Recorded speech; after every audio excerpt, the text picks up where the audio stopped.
Mari kita simak asal-usul kata Yogyakarta saat ini. Fahami, Ramayana Mahabharata adalah Nusantara. Uraian klarifikasinya sebagai berikut. Profesor Peter Carey, dalam jurnal ilmiah berbahasa Perancis menulis kajian tentang Jawa dan Indonesia. Beliau berpendapat bahwa toponimi Yogyakarta berasal dari kata Ayodhya dalam bahasa Sanskerta.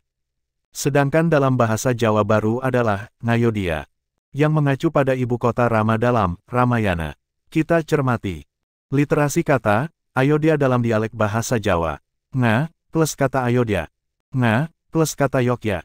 Kata Yudhya atau tertulis Yogya mendapat akhiran kata yang menunjukkan pusat pemerintahan dengan kata Kerta atau Karta. Transformasi menjadi literasi kosakata.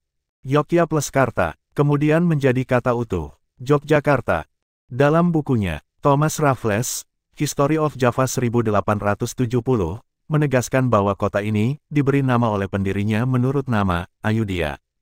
Sebagai ibu kota Rama, Ayudhya didengar Raffles dari tradisi tutur kata bahasa orang Jawa menjadi kata terdengar kemudian tertulis menjadi Yogya. Kemudian ditambah akhiran, Karta. Maka jadilah kata utuh Yogyakarta. Dalam Kakawin Ramayana, disebutkan, Hana Rajya Tulya Kendran, Kakwehan Sang Mahardika Sucila, Ringayodhya Subageng Rat, Yeka Kadatwanirang Nerpati. Ada sebuah istana bagaikan surga, dipenuhi oleh orang-orang bijak serta luhur perbuatan, di Ayodhya, lah yang cukup terkenal di dunia, itulah istana Sri Baginda. Berbagai batu-batuan mulia, emas perak beserta permata terdapat di sana, laksana gigi keraton, Ayodhya, yang putih, seolah-olah tersenyum. Hanata umakanaka manik, kinulilinganikan taman ramya, warakanyaka mamingaming, surap sari tulya ring meru.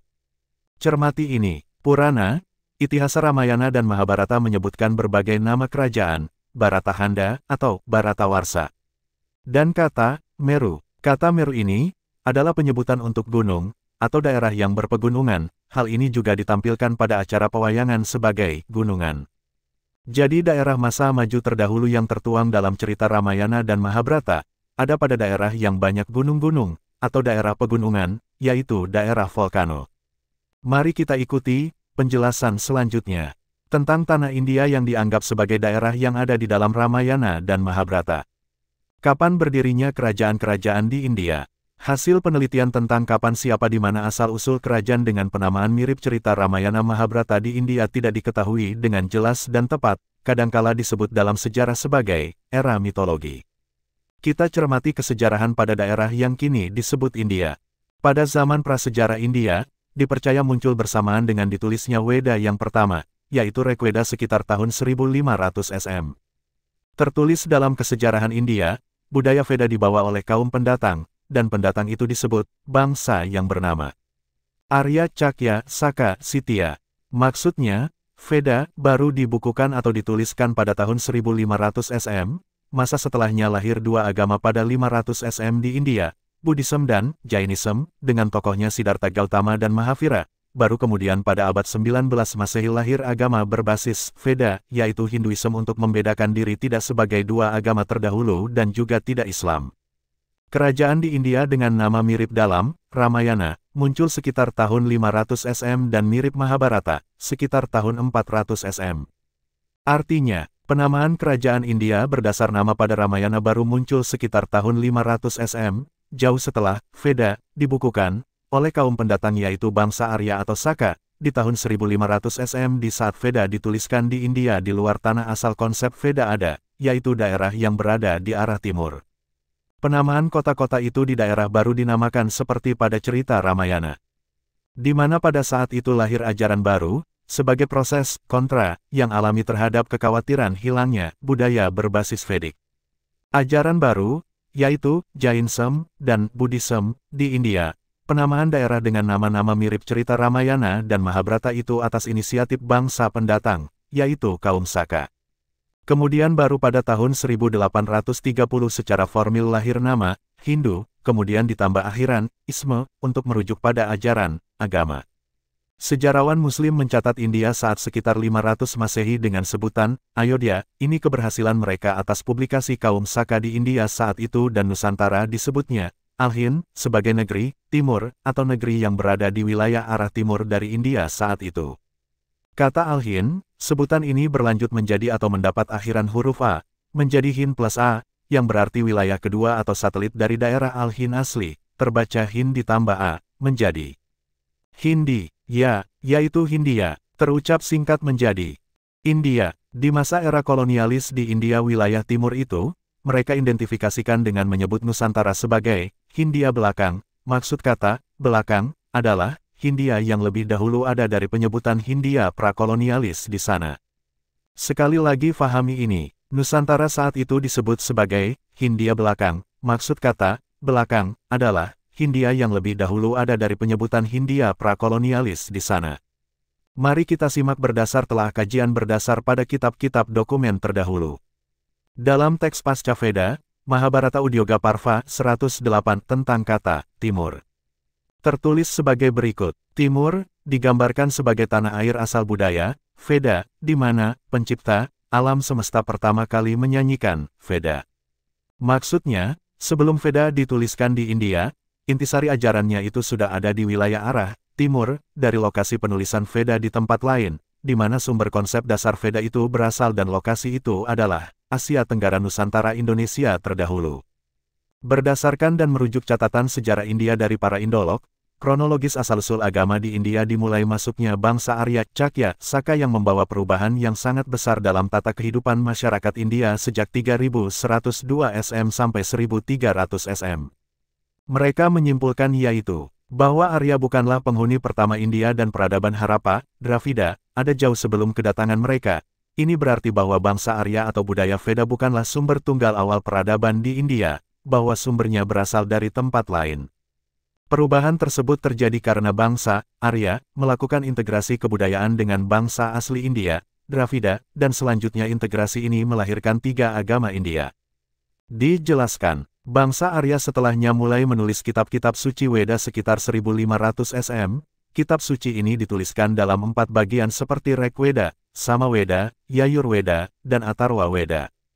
Bangsa Arya, Cakya, Saka yang membawa perubahan yang sangat besar dalam tata kehidupan masyarakat India.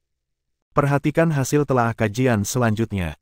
Kaum Saka para Aryan adalah leluhur bangsa Nusantara Indonesia terdahulu membawa ajarannya, Dharmik original, keluar Nusantara. Terekam di relief nomor 43 dasar, Borobudur, dengan teks literasi kata, Mahecakya. Yang arti literasi kata itu berarti, berkuasa besar, atau kaum yang mempunyai kuasa besar, Cakya. Cakya, adalah Cakat Saka, atau Sitya inilah leluhur kita di Nusantara tersebar ratusan prasasti berangkat tahun Caka, Saka. Penghitungan konversi angka awal tahun Saka di prasasti tidak dimulai tahun 78 Masehi, ini yang menyebabkan sejarah kita hilang sebelum tahun itu. Ajarannya, Dharma, dibawa keluar Nusantara, terekam di relief dasar Borobudur dengan teks literasi kata, Kusala Dharma Baijana. Dharma disajikan sebagai konsep sentral yang digunakan untuk menjelaskan kebenaran yang lebih tinggi, atau realitas tertinggi dari alam semesta. Dharmik, inilah yang ada pada 3 agama di India bersumber dari Nusantara. Sumbangan terbesar kaum Saka bagi peradaban terutama di India adalah pengenalan konsep Dharma. Inilah konsep ajaran leluhur Nusantara yang tumbuh di dataran India menjadi Buddhism, Jainism, kemudian Hinduism. Kita kembali sejenak pada uraian pertama di atas yaitu uraian di dalam kitab Purana, Itihasa Ramayana dan Mahabharata menyebutkan berbagai nama kerajaan, Bharatahanda atau Bharatawarsa, dan kata Meru. Kata Meru ini adalah penyebutan untuk gunung atau daerah yang berpegunungan. Hal ini juga ditampilkan pada acara pewayangan sebagai gunungan. Jadi daerah masa maju terdahulu yang tertuang dalam cerita Ramayana dan Mahabharata, ada pada daerah yang banyak gunung-gunung, atau daerah pegunungan, yaitu daerah volcano. Jadi kita dapat menyimpulkan, bahwa kisah nyata Ramayana adalah terjadi di Nusantara daerah dengan banyak gunung atau daerah volcano. Daerah ini yang oleh Plato disebut Atlantis, dari banyak bukti diantaranya adalah kata Meru dan kata Jambudvipa. Gunung Slamet, ada di Jawa Tengah dulunya adalah gunung bernama Jamurdipa, di salah satu lerengnya yang mengarah ke Banyumas masih tersisa nama desa Jamurdipa. Cermati bukti-bukti yang mendukung kesimpulan di atas sebagai berikut. Di kaki Gunung Burangrang tercantum wilayah Jambudvipa, sebagai lembah pendukung Gunung Sunda Purba, atau kadang disebut Gunung Agung Batara Guru. Adakah literasi kata Jambu juga lokasi bernama ini di India? faktanya nama-nama yang mendukung itu banyak di Nusantara. Fahami hasil kerja penjajah di negeri jajahannya, dengan maksud mengaburkan dan menghilangkan sejarah, memutus hubungan bangsa yang dijajah dengan leluhurnya, membodohi dan kuasai, lalu ambil kekayaannya. Kolonial Belanda selama puluhan tahun telah memutus sejarah Nusantara dengan putra-putri penerus leluhur bangsa Indonesia. Di antaranya juga memutus sejarah nama-nama gunung dan mengganti nama-nama gunung yang tersebar di Nusantara. Hal ini ada maksudnya, karena bila nama gunung diketahui oleh generasi penerus, maka akan diketahui pula kerajaan-kerajaan di sekitar gunung tersebut juga fakta sejarah benarnya, karena jejak rekam kegiatan volcano adalah data valid akurat kapan kejadian itu terjadi. Nama-nama gunung terdahulu. 1. Agung sama dengan Toh Langkir. 2. Batur sama dengan Tampuriang. 3. Bromo sama dengan Brahma. 4. Cikuray sama dengan Prawitra, Sri Manganti. 5. Ciremai sama dengan Indrakila. 6. Dieng sama dengan Sang Hyang. 7.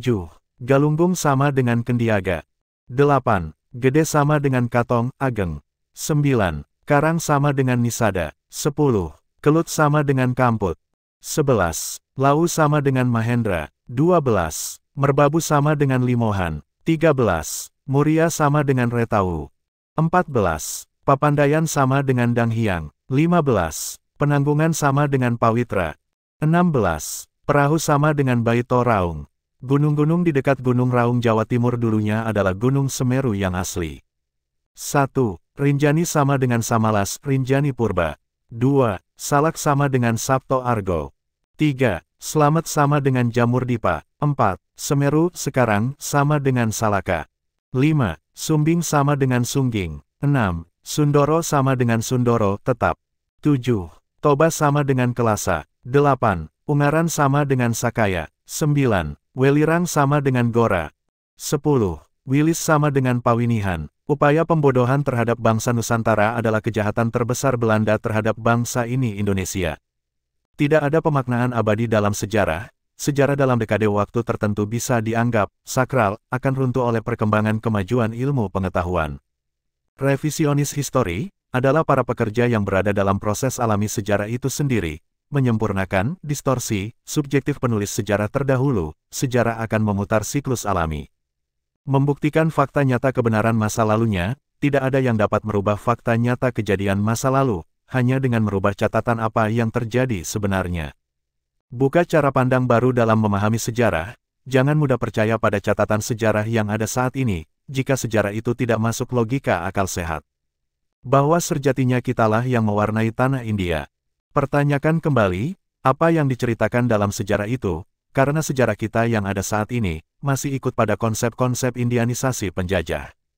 Dan otak kita, cara berpikir kita, hingga saat ini sudah berhasil dibodohi mereka para penjajah. Dengan menganggap kerajaan dan candi-candi di Nusantara, berasal dan berdasar ajaran dari India. Kapan kebodohan bersejarah ini berakhir? Jawabnya.